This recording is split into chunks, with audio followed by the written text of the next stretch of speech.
From our archives, the Billy Graham Classic. Hoje à noite, eu quero que abram comigo capítulo 13 de Romanos. Romanos capítulo 13, começando no versículo 13. Se você trouxe a sua Bíblia. Estas são as palavras do apóstolo Paulo. Conselhos do apóstolo Paulo sob a inspiração do Espírito Santo. Aos jovens, estas palavras: andemos dignamente como em pleno dia, não em orgias e bebedices, não em impudícias e dissoluções, não em contendas e ciúmes, mas revestivos do Senhor Jesus Cristo, e nada disponhais para a carne no tocante às suas concupiscências, natureza pecaminosa. A Bíblia está repleta de histórias de rapazes e moças que tiveram a coragem de dizer não.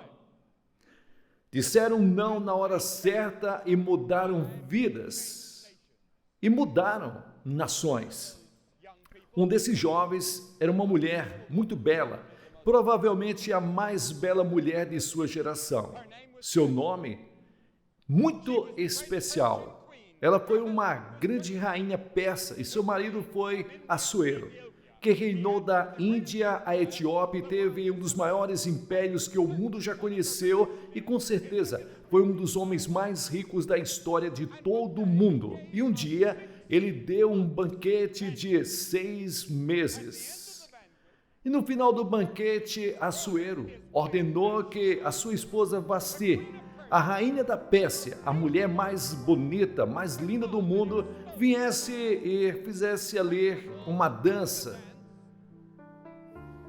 na frente de todos aqueles homens que estavam ali, reis, monarcas que se reuniram de todo o mundo. E ali, reunidos, o rei mandou chamar a rainha e ela mandou a mensagem de volta dizendo ao rei, e a resposta foi não, eu não irei e não farei. Agora, a Bíblia condena a sensualidade, a lascívia, e também está escrito em Tiago que você viveu em prazeres na terra e você tem desejado e nutrido em seu coração. Melhor, ela disse não. Mas naquela hora, disseram, Sua Majestade, você perderá o seu trono. Sua Majestade, você perderá a sua riqueza. Sua Majestade, você perderá a sua vida. A resposta ainda é não.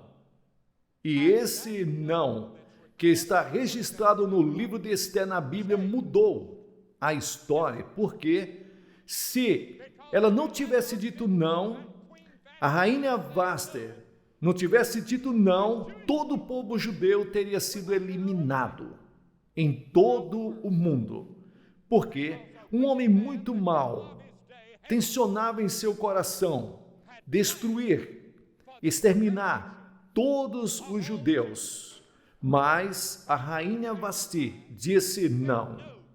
Ela perdeu o seu trono, ela perdeu suas riquezas, ela perdeu seu poder e a rainha Esther subiu ao trono. Eu peço a Deus que tenhamos rapazes e moças hoje que tomem a mesma posição e diga não. Não importa qual seja a oferta, quem está em popularidade. Estou disposto a dizer não para as coisas que estão erradas. Graças a Deus temos milhares de jovens de costa a costa que disseram sim a Cristo e disseram não ao mundo, disseram não à carne, não ao diabo. Você não lê muito sobre eles, mas eles estão aos milhares em nossas universidades, faculdades, em nossos colégios, escolas. Cada vez mais jovens estão dizendo não ao mal e sim a Jesus Cristo. Outro jovem na Bíblia era um jovem de 16 ou 17 anos. Ele estava em Jerusalém quando Jerusalém foi capturada por Nabucodonosor. E ele foi levado cativo para a Babilônia.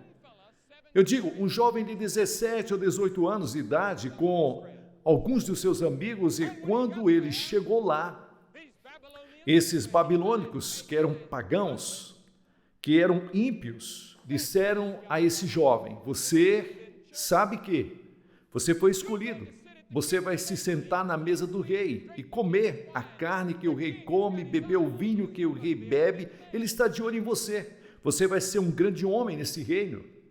Ele quer que você seja treinado em todos os caminhos dos babilônicos e você vai ser um homem importante no reino. Você foi escolhido de Jerusalém. Vamos treinar um grupo de jovens judeus para nos ajudar a governar esse país, a Babilônia. E a Bíblia diz que Daniel propôs no seu coração que ele não se contaminaria com a porção de carne do rei que havia sido oferecida aos ídolos, que era contra a lei judaica. Agora, ele não quis beber o vinho. Daniel disse: não, eu não vou fazer isso.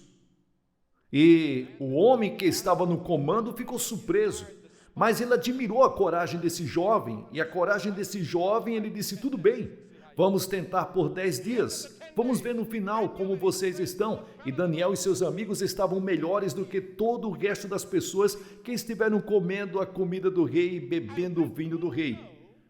Você sabe que Daniel, ele era um escravo, e ele esteve ali com os outros quando tocaram aquela música para que as pessoas se dobrassem diante do rei. Daniel disse: não, ou senão seriam jogados na cova dos leões. E Daniel disse: não, eu não vou me curvar ao toque. Quando o rei disse: eu vou te colocar como terceiro do reino, vou colocar uma corrente de ouro no seu pescoço se tão somente você ler a escrita na parede para mim. E Daniel disse: não, não, ó rei, eu não quero nada das suas riquezas, não quero os seus presentes, você não pode me comprar. Não é de admirar que Daniel tenha se tornado o primeiro-ministro da Babilônia, primeiro-ministro sobre 3 impérios, sobre 3 reis. Porque você vê que até o mundo admira um homem que pode dizer não. Você vê que até mesmo as pessoas o respeitam quando você está disposto a defender as suas convicções. Você tem coragem moral para ser como Daniel e dizer não, com um propósito em seu coração e dizer: não vou me contaminar com as drogas? Quantos jovens hoje estão se contaminando com drogas? E então, o terceiro jovem era um jovem chamado José. Seus irmãos tinham inveja dele e o venderam como escravo para o Egito. E quando ele chegou lá, ele se tornou escravo de um homem chamado Potifar. Potifar tinha uma linda esposa.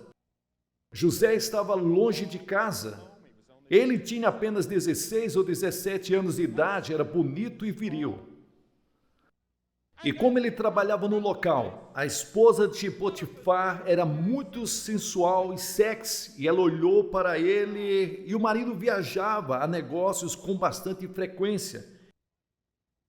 Então ela o convidou José para o seu quarto. José pensou que iria fazer algum trabalho, mas ela queria, na verdade, era que ele tivesse uma relação com ela. E ela o agarrou e disse: José, venha fazer amor comigo. E José fugiu e deixou ali a sua capa para trás. Ele fugiu da tentação. Ele estava longe de casa, ele foi vendido como escravo por sua própria família. Tinha sido fácil para ele ceder àquela forte tentação. Ele era forte e viril. Ele se afastou e deixou a sua capa cair. A capa ficou para trás, mesmo sabendo que se tivesse feito o que a mulher queria, ele poderia ter subido, ter sido favorecido, escalar rapidamente as honras e adquirir riquezas.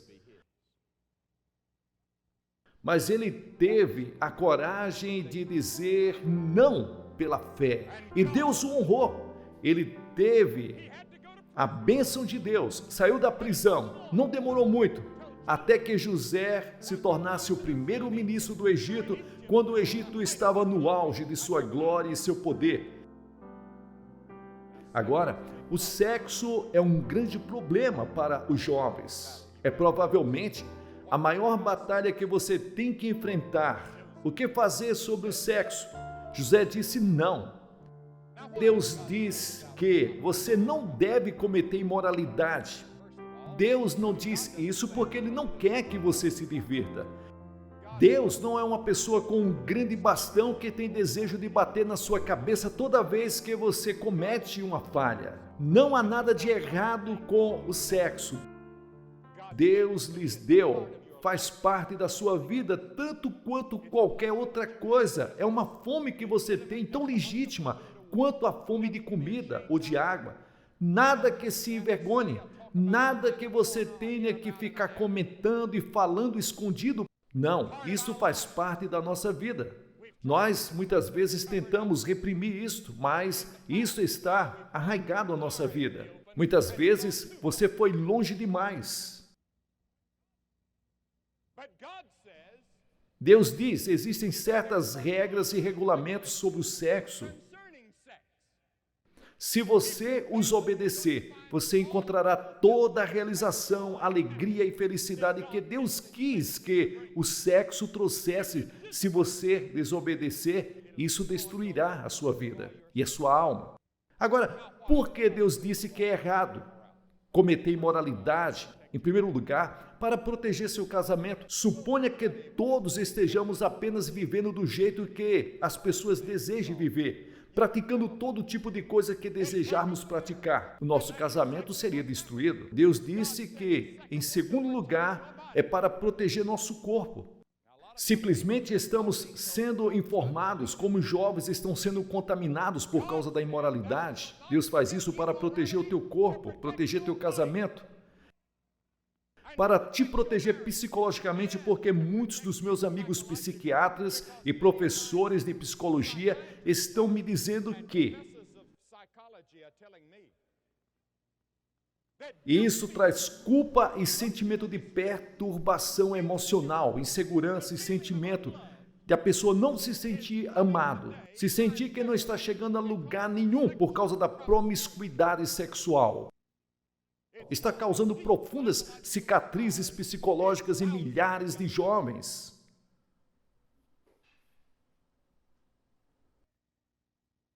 José foi tentado e ele disse não. Você foi tentado e disse sim. Muitos de vocês dizem, bem, Billy, se eu disse sim, o que posso fazer então? Agora, receba Cristo em seu coração, porque quando ele morreu na cruz, ele derramou seu sangue por você, e a Bíblia diz que o sangue de Jesus Cristo, seu Filho, nos purifica de todo o pecado. Ele pode limpar todo o seu passado, cada pedacinho dele. Foi maravilhoso ter a libertação desse peso de culpa que caiu sobre você. Entregue a sua vida a Jesus Cristo. Deixe-o vir em seu coração e perdoar o passado. Mais do que isso, Ele lhes dará força e poder para dizer não no futuro. Você será tentado. Não há nada de errado em ser tentado. A tentação não é pecado. Ser tentado não é pecado. É ceder à tentação que está em todos os cristãos. Todos são tentados. Todos os dias. Agora, não deixe o diabo te desencorajar, porque você foi tentado. Você será tentado. Mas é quando você cede à tentação que isso se torna um pecado. Agora, Deus lhes dará o poder de dizer não, a ponto de dizer não, de não ceder. Paulo disse a Timóteo, mantenha-se puro e fuja dos desejos da juventude. Agora, se você pegar uma revista pornográfica e ficar ali folheando, olhando, se divertindo, assim por diante, você já perdeu a batalha. E você permitir que esses pensamentos permaneçam em sua mente e você continuar ali maquinando, indo mais e mais, é luxúria. E luxúria é pecado. Mas ter um pensamento maligno vindo à sua mente não é pecado. É quando você o mantém lá. Brinca com ele, medita sobre ele e você se torna mau em sua imaginação, como as pessoas dos dias de Noé. Esse é o pecado e isso leva ao segundo passo, que é realmente ceder à tentação. E em seguida, ao quarto homem, a quarta pessoa que eu queria mencionar, um jovem que disse não. A Bíblia chama esse homem de Moisés. Diz em Hebreus capítulo 11 que pela fé Moisés, já adulto, recusou ser chamado filho da filha de Faraó, preferindo ser maltratado com o povo de Deus a gozar os prazeres do pecado por um tempo. Agora a Escritura diz várias coisas. Aí diz que há prazer no pecado. Não adianta ninguém te zoar. Você pode sair aqui e se divertir, pode ir a uma discoteca ou pode ir a um restaurante onde todas as mulheres estão ali de topless. Pessoas fazem isso. Você pode se embebedar, pode se drogar, se divertir. A Bíblia diz tudo isso. É só por um curto período de tempo e depois termina em vazio existencial, neurose e todo o tipo de problemas psicológicos, morais, espirituais que eventualmente o destroem. Moisés tinha uma escolha.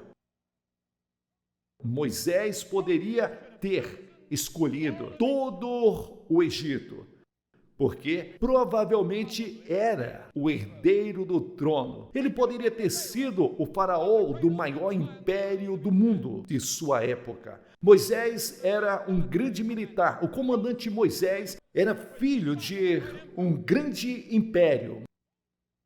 Mas Moisés, quando jovem, tomou uma decisão. Ele decidiu voltar atrás de tudo e servir ao Deus vivo e verdadeiro. Teve que correr para o fundo de um deserto por 40 anos. E imagine, durante 40 anos, Moisés pensou muitas vezes que havia cometido um erro. Pensou nos luxos do palácio. Pensou nas grandes campanhas militares que poderia liderar e ser herói quando voltasse. E pensou nos aplausos das pessoas. Ele pensou em todas as coisas que ele poderia ter, vivendo aqui, quase na pobreza, por 40 anos. Ele não sabia que seu nome estaria na história. Ele não sabia que filmes 4.000 anos depois falariam dos seus feitos. Como ele não sabia que ele estaria entre os homens mais famosos de todos os séculos, que haveria livros que falariam sobre ele. Ele tomou essa decisão na solidão de seu coração diante de Deus Todo-Poderoso, e Deus o honrou e o abençoou, e seu nome hoje, à noite, é conhecido em todo o mundo como um dos maiores homens da história mundial. Ele tomou a decisão de dizer não na hora certa. A Bíblia diz que aquele que ama o prazer acabará sendo um homem pobre espiritualmente. Eclesiastes 1 diz que dei ao meu coração o prazer, a loucura. Tudo isso causou apenas agonia de espírito. Paulo disse a Timóteo, ele disse que aquele que vive em prazeres está morto enquanto ainda vive. A Bíblia fala mais sobre os amantes dos prazeres do que os amantes de Deus. Agora, há uma diferença na Bíblia entre alegria e prazer. Você pode ter o prazer, você pode brincar e se divertir superficialmente, mas no fundo do seu coração não há alegria. A alegria não está lá. A alegria que Deus quer que você tenha está faltando porque você vê que há um vazio na sua vida. Há algo que está faltando. Às vezes você acha que encontrou, você sai e tem uma noite na cidade e você pensa que isso é o prazer, mas você volta e de alguma forma você está vazio.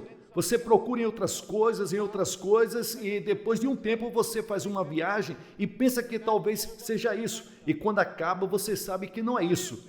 E eu vou te dizer o que está faltando. Você está procurando algo que se chama Deus. Você não percebe, mas está procurando por Deus, e é isso que os jovens da América estão procurando esta noite. Eles estão procurando o que só Deus pode dar. Só Deus pode fazer. Casar-se vai resolver todos os meus problemas.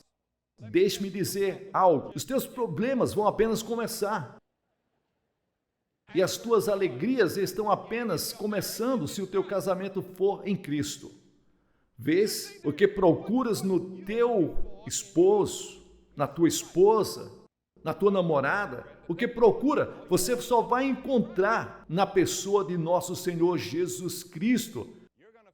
Se você se levantar todas as manhãs esperando receber um buquê de flores, e ele se levantar todas as manhãs pensando que vai achar um café igual ao da sua mãe, do mesmo gosto, e não vai demorar até que o período de ajuste comece, e isso leva à necessidade de Cristo. E se você não tem Cristo, os recursos espirituais, você está com problemas em seu casamento. Isso acontece com quase todos os casais durante todo o primeiro ou segundo ano, em que você pode passar por um período de crise, e isso vai se intensificando ao terceiro ano, no quarto e no quinto ano. 75% de todos os casamentos de adolescentes na América já tiveram o seu período de teste até o quinto ano. A menos que Cristo esteja no seu coração e possa você buscar Ele em oração, os seus problemas não serão resolvidos. Leia a Bíblia juntos. Leve seus problemas e dificuldades a Deus. Moisés escolheu a alegria de seguir a Cristo em vez dos prazeres de uma geração superficial. E nossos jovens estão dizendo hoje, não queremos o materialismo dessa geração, queremos outra coisa. Estão tentando achar nas drogas, no sexo, mas só se encontra em Jesus Cristo. Esse tenente da Marinha que testificou hoje à noite, que se encontra aqui, ele perdeu parte do seu corpo, ele passou por dificuldades na guerra, ele está aqui com um largo sorriso no seu rosto, falando sobre a alegria do Senhor Jesus Cristo. Só Ele pode fazer isso por você. Ele pode fazer isso por você agora, se você colocar sua fé nele.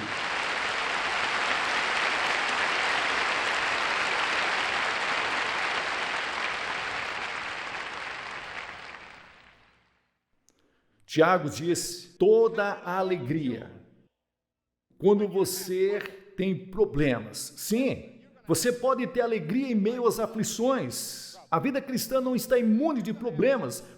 Você vai ter problemas, mas vai ter alegria se você tiver o Espírito Santo para que você enfrente tudo isso que o mundo vem contra você. E você só pode encontrar isso na pessoa de Jesus Cristo. Jesus Cristo é o seu Senhor e seu Salvador. Você já recebeu Jesus? Você já fez isso? Agora você que está me vendo aí na parte de cima, você pode se levantar do seu assento.